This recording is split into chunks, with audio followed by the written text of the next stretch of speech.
अगर आप भी चाहते हैं कि हमारे इस TDR भोजपुरी फिल्म्स का वीडियो सबसे पहले आप तक पहुंचे, तो हमारे इस चैनल को सब्सक्राइब करना ना भूलें और साथ में बेल आइकन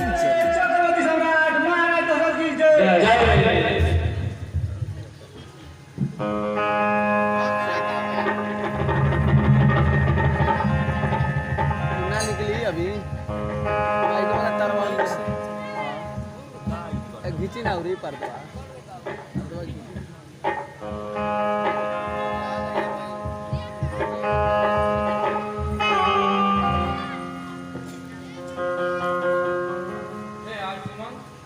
जी महाराज। हेलो हेलो हेलो, हरिओम हरिओम। हे आयुष्मान जी महाराज। आज चारों तरफ घनघोर घटा छाई हुई है। ठंडी ठंडी हवाएं चल रही है।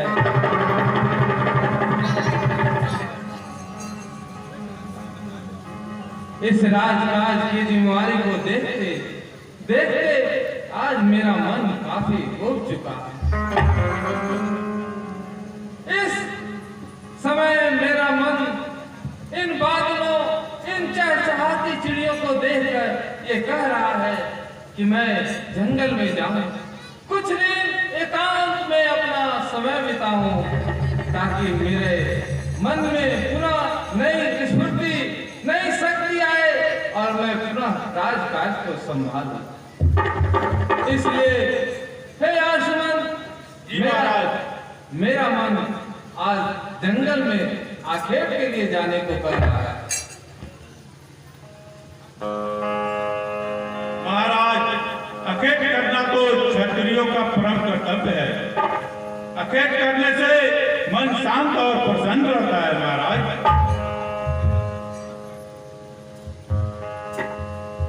हे आयुष्मान जी महाराज। तुरंत मेरे लिए रथ की व्यवस्था की जाए और मैं शीघ्र जंगल में आखेट के लिए प्रस्थान करूंगा।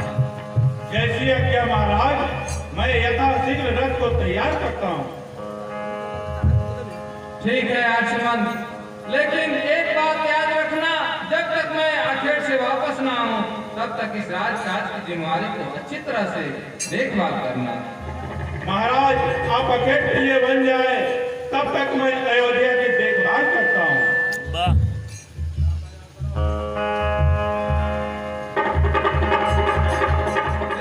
कोई शिकार दिखाई पड़ता है, इसे मारकर अपने आगे आने के प्रयोजन को पूरा करना।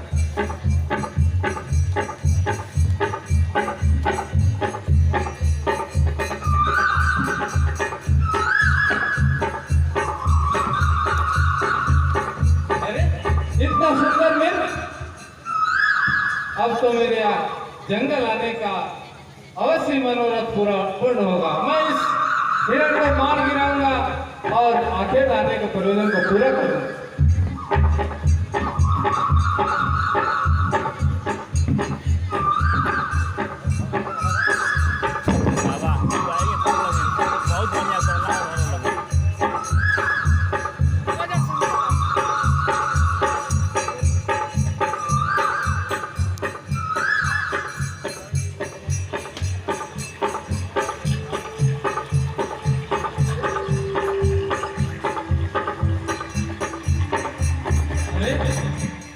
वह तो हिरण इस घनाघोर जंगल में न जाने कहां छुप गया।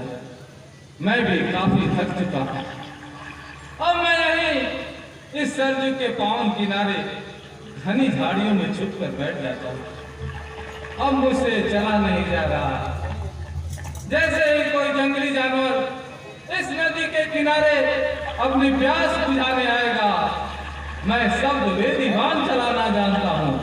मैं यहीं से अपने शब्द वेदीवान का अनुसंधान करके उस जानवर को मार गिराऊंगा और आखेट आने के अपने प्रयोजन को पूरा करूंगा।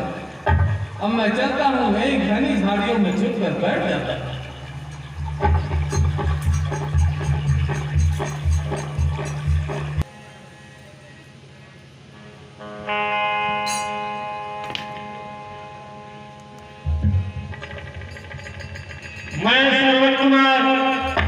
माता पिता को चारों तीर्थ धाम का यात्रा कराते हुए अयोध्या के पावन धरती पर पहुंच गए हैं।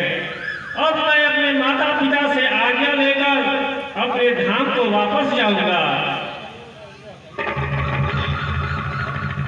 हे पिताजी, हम लोग अयोध्या में प्रवेश कर चुके हैं, अब हमारे लिए क्या आज्ञा है? हे स्वामी, मुझे बहुत जोरों से प्यास लगी है। हे पिछले धीरज रखो, हमें भी बहुत जोरों से प्यास लगा है। हे पुत्र परवर, हम दोनों प्राणी का बहुत जोरों से प्यास लगी है, कृपया करके पानी पिलाओ। ये लो कमंडल, और जाकर पानी लाओ। ठीक है पिताश्री, मैं अभी जाकर जल लाकर आपकी प्यास बुझाता हूँ।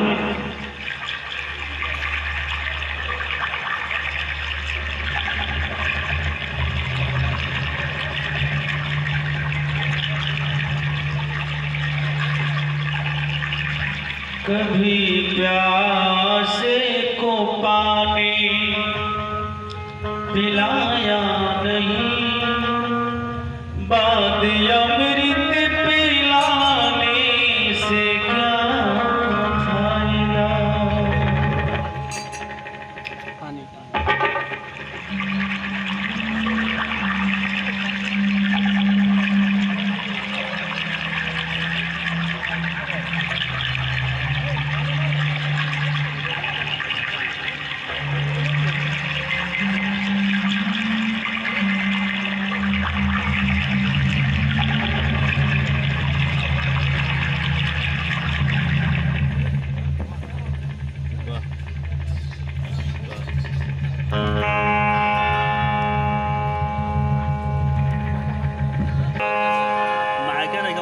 क्या है वो पानी पीना।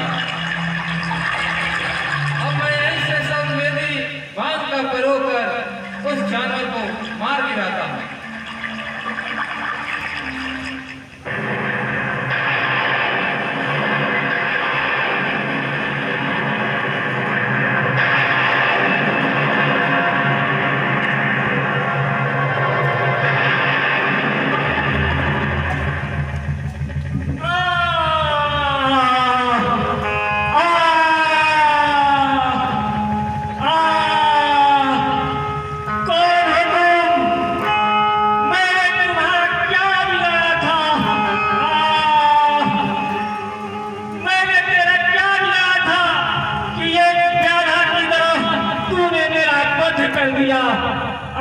माइक डालिए ना मैं।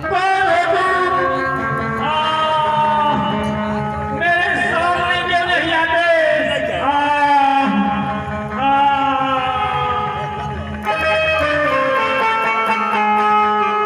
तीर मारा है,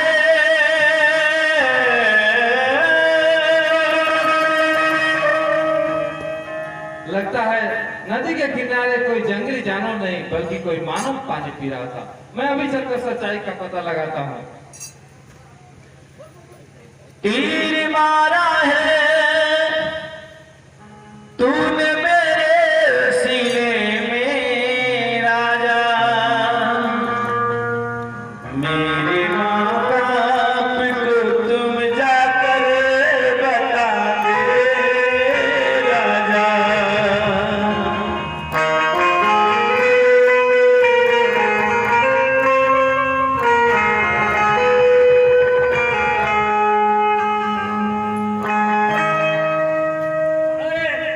तुम कौन है? सामने केवल नहीं आता। मैंने तुम्हारा क्या बिगाड़ा था? इसके लिए भगवान तुझे कभी माफ नहीं करेंगे। अरे ये तो सचमुच किसी कोई मानव नदी के किनारे तड़प रहा है। मैं अभी चलकर उसको उसके बारे में जानता हूँ, उसको सच्चाई के बारे में पता लगाता हूँ।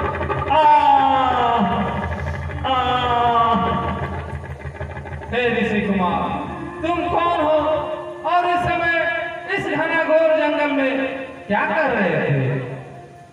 मैं श्रवण कुमार अपने माता पिता को प्यास बुझाने के लिए जल लाने के लिए आया था। तभी अचानक एक बार मेरे सीने में लग गई। परंतु मैं पूछना चाहता हूँ कि मैंने आपका क्या बिगड़ा था, मेरा अपराध क्या था कि इस प्रकार आपने मेरी छाती में मार मारकर मेरी हत्या करने की प्रयास किया। हे ऋषि कुमार, मैं अयोध्या का नरेश, चक्रवर्ती सम्राट महाराज दशरथ हूँ। मैं आखेट के लिए जंगल में आया था। मैं इधर पास में ही नदी के किनारे घनी झाड़ियों में छुप कर बैठा था। मैं शब्दवेदी बांध चलाना जानता हूँ। मैंने सोचा नदी के किनारे अवश्य कोई जंगली जानवर पानी पीने आएगा तो मैं उसे शब्दवेदी बांध का प्रयोग कर उस जानवर को मार गिराऊंगा। और मैंने जैसे ही नदी के किनारे ये पानी पीने की आवाज सुनी, मैंने वहीं से शब्दवेदी बांध का प्रयोग कर डाला। हे ऋषि कुमार, इसमें मेरी कोई गलती नहीं। ऋषि कुमार, मुझसे अनजाने में ये बांध चल गया। हे ऋषि कुमार, मुझे क्षमा करें, इसमें मेरी कोई गलती नहीं। हे महाराज, मैंने अनजाने में आपको बहुत कुछ भला बुरा कहा, इसके लिए मुझे क्षमा करना। इसमें आपका कोई दोष नहीं, ये तो मेरे भाग्य का दोष है। ये विधि का विधान है, जो होने लिखा है वो तो होकर ही रहेगा। महाराज, मैं जल लाने के लिए यहाँ आया था। उस वृक्ष के नीचे मेरे अंधे माता पिता बैठे हैं, वो प्यास के मारे तड़प रहे हैं। ये जल ले जाकर उनकी प्यास बुझा देना, और ये बात कभी मत बताना कि आपका पुत्र श्रवण कुमार मारा गया। इसका मुझे आपको वचन देना होगा।